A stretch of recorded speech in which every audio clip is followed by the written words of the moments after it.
Hey everyone, if you ever gotten one of those scary letters from the IRS, this is the video for you. Today we're going to be breaking down some of the most common IRS notices, such as the CP14, the CP501, the CP503, the CP504, the CP90, the letter 11, the letter 1058.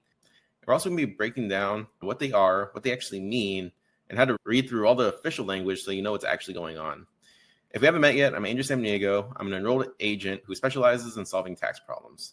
But now let's get to your first notice. Here's your first notice. It's a CP14. In the top right corner, you'll be able to see the notice name, the tax year it identifies with, along with the date it was sent. This will usually be your social security number. And it will also tell you what the amount due. Our records show that you file your 2020 Form 1040 with an amount owed. So what they're saying is you filed your tax return, but it showed an amount owed, so they kind of expect a payment is going to be placed rather soon. You'll also see on the right here your total penalties and interest that have accumulated. This is also explained on the bottom or on the next couple pages on what they are. You'll see the failure to pay penalty here, and you'll also see interest that's accumulated over time. Why this notice matters is it's your first heads up to pay now or set a plan before the balance starts triggering the collection process. So what do? If the tax amount is correct, you can make payments, or you can call the IRS to see if you disagree.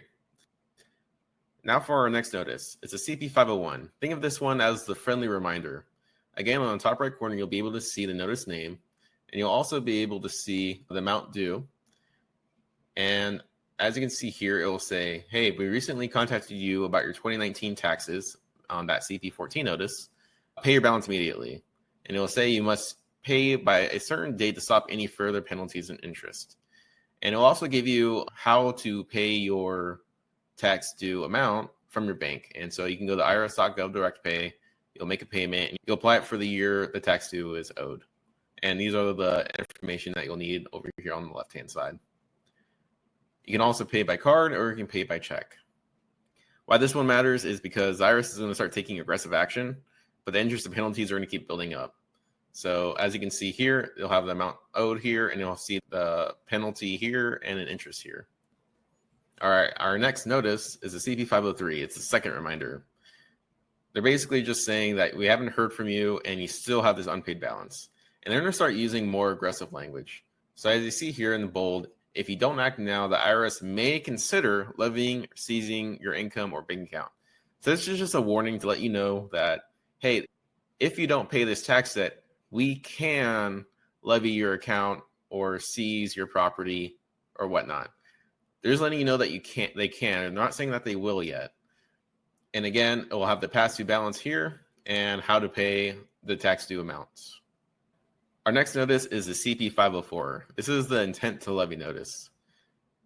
Again, you can tell by the CP504 on the top right corner, and it will usually have your name and date here.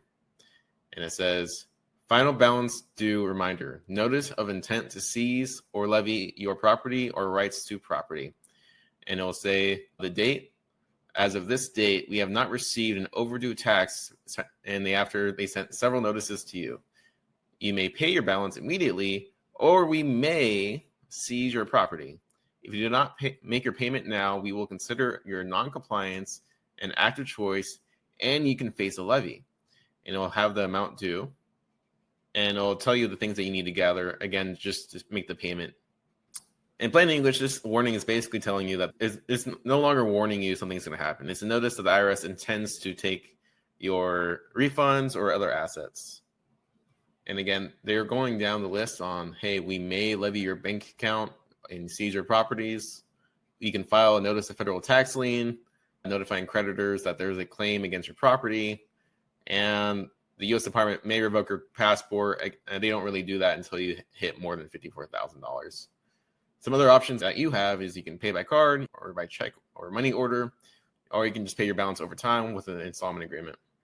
And also, if you notice here, there's alternative options for those with financial hardships, including an offer in compromise and a temporary delay in collection. That's usually called currently not collectible status. It's also letting you know here that you have a right to request an appeal under collection appeals program before the collection takes place. Talk to your tax professional and see if this is the right option for you. Our next one we have is the CP 90. It's your final notice of intent to levy. This is from Field Collections. What it's saying is, hey, we have a notice of your intent to seize your assets and property and your right to a hearing. So they're telling you have a right to a hearing to figure out how to pay your tax debt now. Again, it's going to give you the options to pay it immediately or to request a CDB hearing with the IRS Independent Office of Appeals by November of a certain date. This might be one of your only options you have at this point. And at this point, if you haven't reached out to a enrolled agent, a CPA, or a attorney who specializes in tax resolution, this may be the best time to do so, because what they're saying is if you don't have your hearing, they're going to start levying and seizing your property. So this is a very important notice, and this might where you might want to get some help. All right, here's the next notice. It's called the Letter 11. So as you saw before, the CP90 was from Field Collections. This is actually from a revenue officer.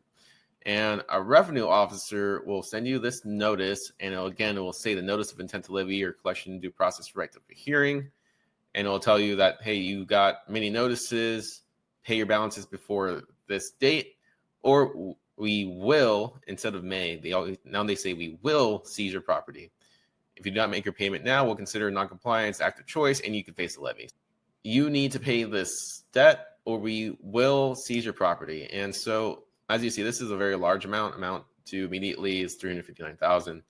Unless you're making a lot of money and for some reason you have this stored somewhere, you need to reach out to a tax professional to see what your options are.